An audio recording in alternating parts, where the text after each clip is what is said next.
नमस्कार दोस्तों, जैसा कि आप सभी जानते हैं पीजी दिल्ली यूनिवर्सिटी के पीजी पोस्ट ग्रेजुएट कोर्सेज के एडमिशन के फॉर्म फिल करना चालू हो चुके हैं।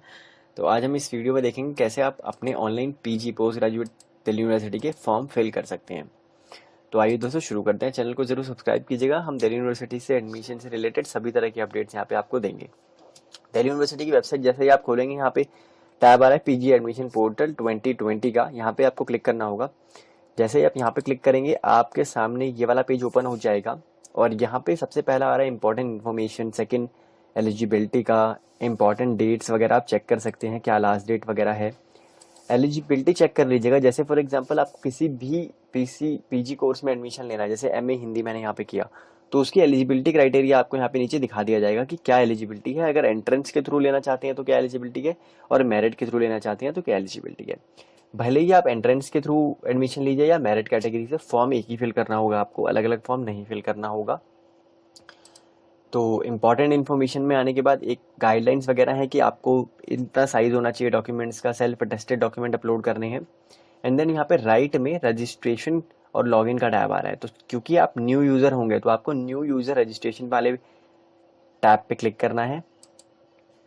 जैसे ही आप यहाँ पे क्लिक करेंगे, आपको यहाँ पर एप्लीकेशन डिटेल राइट में दिखा रहा है, जिसमें आपका first name, middle name, date of birth, category, ये सब आपको अपनी बेसिक डिटेल फिल करनी है सारी, state of domicile, minority category. And उसके बाद लेफ्ट में आपको फिल करनी है आपकी ईमेल आईडी, कंफर्म करनी है ईमेल आईडी, पासवर्ड क्रिएट करना है आपको, मोबाइल नंबर फिल करना है।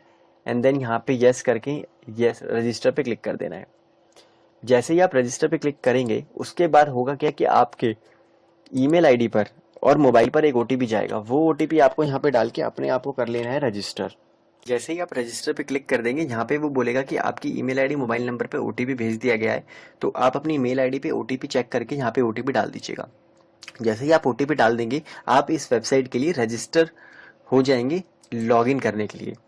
देन आप अपने मेन टैब पे वापस आइएगा जहाँ पे आपने रजिस्ट्रेशन का बटन था, और वहाँ पे राइट में आप अपना ईमेल आईडी और अपना पासवर्ड जो आपने सेट किया होगा वो डाल के लॉगिन करिए। जैसे ही आप लॉगिन करेंगे, सबसे पहले पेज में आपकी बेसिक डिटेल दिखाएंगे यहाँ पे, और आपसे आपके पासपोर्ट साइज फोटो, आपके सिग्नेचर और कोई भी एक आईडी प्रूफ जो कि सेल्फ अटेस्टेड होना चाहिए। सेल्फ अटेस्टेड का मतलब आईडी प्रूफ की फोटोकॉपी पे आप साइन करेंगे और सेल्फ अटेस्टेड लिखेंगे और वो यहाँ पे अपलोड कर देंगे। आईडी प्रूफ का टाइप सिलेक्ट करना है, उसका नंबर डालना है, क्या नंबर है आईडी प्रूफ का। क्लास 10th का सर्टिफिकेट डालेंगे as a date of birth proof. Then आप अपना डालेंगे यहाँ पे नीचे एड्रेस। एड्रेस आपको यहाँ पे मेंशन करना है, country, state, district, pin code.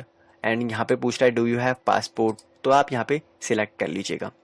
Bank account detail मांग रहा है फॉर रिफंड, मतलब इन केस किसी भी कारणवश आपकी फीस इनको रिफंड करनी पड़ी भविष्य में, तो इसी बैंक अकाउंट में वो रिफंड करेंगे। तो आप अपने बैंक अकाउंट की डिटेल डाल दीजिएगा, रिफंड जिसमें आपको चाहिए होगा। Confirm bank account, IFSC code, name of the bank, account number डाल दीजिएगा। हॉस्टल रिक्वायरमेंट, क्या आपको हॉस्टल की ज़रूरत है, क्या आपको हॉस्टल चाहिए? अगर चाहिए तो यस, अदरवाइज नो कर दीजिएगा।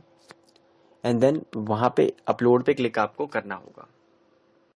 उसके बाद यहाँ पे आपने जो डिटेल भरी है और जो फोटोज वगैरह अपलोड किए हैं वो दिखा देगा, और यहाँ पे बोलेगा अपडेट अपलोड डिटेल्स और सबमिट माई प्रोफाइल। अगर आपको कोई करेक्शन करनी है इसमें तो अपडेट अपलोड डिटेल्स पे क्लिक कर दीजिएगा, अदरवाइज आप सबमिट माई प्रोफाइल पे क्लिक कर दीजिएगा। And then save my profile पे क्लिक कर दीजिएगा। अब देखिए आपकी पोस्ट ग्रेजुएशन पोर्टल पे एक रजिस्ट्रेशन हो चुका है।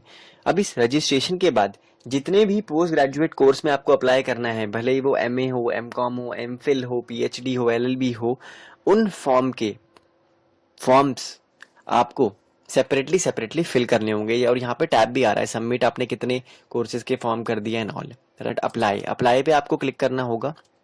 आपकी बेसिक डिटेल तो आप क्योंकि फिल कर चुके हो तो वहाँ पे ऑलरेडी यहाँ पे दिखा रहा है। एंड देन उसके बाद नीचे यहाँ पे आपसे आपसे 10+2 की मार्कशीट डिटेल पूछना है, मतलब 12th में आपकी यूनिवर्सिटी का नाम, बोर्ड, आपके कितने मार्क्स मैक्सिमम थे और आपके कितने आए 10+2 के। और इनकेस रिजल्ट अवेटेड है तो आप रिजल्ट अवेटेड पे भी, मतलब 10+2 का तो नहीं, खैर ग्रेजुएशन का यहाँ पे ग्रेजुएशन की डिटेल देनी है। और इनकेस आपका ग्रेजुएशन का रिजल्ट अवेटेड है तो आप रिजल्ट अवेटेड में टिक कर सकते हैं। रिजल्ट अवेटेड नहीं है तो फिर रिजल्ट का डिटेल यहाँ पे डाल सकते हैं। अपार्ट फ्रॉम दिस अगर और कोई डिटेल आपको डालनी है तो यहाँ पे आप डाल सकते हैं name of last college attended. अगर आपने कोई भी कॉलेज अटेंड किया है तो आप उसकी डिटेल यहाँ पे डाल सकते हैं, रोल नंबर की डिटेल डाल सकते हैं, enrolment number only for Delhi university student आप यहाँ पे डाल सकते हैं। अब यहाँ पे आ रहा है सिलेक्ट प्रोग्राम, कौन से प्रोग्राम के लिए आप अप्लाई कर रहे हैं वो उसकी डिटेल आपको यहाँ पे डालनी है। MA MPhil जिसके लिए भी आप अप्लाई कर रहे हैं, हर प्रोग्राम के लिए सेपरेटली आपको अप्लाई करना होगा। चूज एडमिशन क्राइटेरिया, आपको एंट्रेंस बेस्ड टेस्ट देना है, मेरिट बेस्ड या बोथ एंट्रेंस एंड मेरिट, तो बोथ भी आप सिलेक्ट कर सकते हैं। और उसके बाद वो पूछेगा आपकी एलिजिबिलिटी क्राइटेरिया, आप किस कैटेगरी में एलिजिबल हैं जो आप ये सिलेक्ट कर रहे हैं। उसके बाद आपसे वो सेंटर पूछेगा कि सेंटर में आपको एंट्रेंस टेस्ट की चॉइस पूछेगा कि first second third. Sports category में आपसे पूछा गया है, फिर आपसे डिक्लेरेशन में यस करवा के आपकी एप्लीकेशन को सेव करवाया जाएगा। इनकेस कुछ भी आपने नहीं भरा ऊपर या कोई भी दिक्कत है तो वो ऊपर आपसे दिखा दिया जाएगा और सेव एप्लीकेशन करके आप आगे बढ़ सकते हैं। अब जैसे मैंने यहाँ पे जो कोर्स सिलेक्ट किया था वो जिस जिस कॉलेज में अवेलेबल होगा वो यहाँ पे आ जाएंगे। जैसे मेरे कोर्स के लिए जितने भी कॉलेज है, फिर आपको प्रेफरेंस वाइज चॉइस देनी है कि आप कौन से कॉलेज को कौन सा प्रेफरेंस देना चाहेंगे, उसके अकॉर्डिंग आपको चॉइस देनी है। तो ये डिपेंड करेगा कोर्स टू कोर्स। फिर प्रीव्यू आएगा, मतलब जो भी आपने फॉर्म भरा है उसका एक प्रीव्यू दिया जाएगा। अगर आपको लगता है आपका सारा फॉर्म ठीक है तो ओके, अदरवाइज आप मॉडिफाई भी कर सकते हैं स्टेज पे आके अपने फॉर्म को, या फिर पे फी में क्लिक कर सकते हैं। पे फी में जब आप क्लिक करेंगे तो वो आपको पेमेंट गेटवे पे ले जाएगा और पेमेंट गेटवे पे ले जाने के बाद आप अपनी फीस को पे कर दीजिएगा और फीस स्लिप आपको मिल जाएगी। तो एक बहुत सिंपल सा प्रोसीजर था। आप अपना OTP वाला number, debit card, credit card, इनकी डिटेल रेडी रखिएगा। सिंपल सा प्रोसीजर था जिससे आप पोस्ट ग्रेजुएशन के कोई भी कोर्स को अप्लाई कर सकते हैं। जैसे अभी आपने एक कोर्स अप्लाई किया, अगर आपको एक और कोर्स अप्लाई करना है तो दोबारा वही लॉगिन करिए, कोर्स चूज कीजिए एंड अप्लाई कीजिए। और इनकेस अगर आपको कोई डाउट होता है तो आप कमेंट बॉक्स में पूछ सकते हैं। चैनल को जरूर सब्सक्राइब कीजिएगा दोस्तों।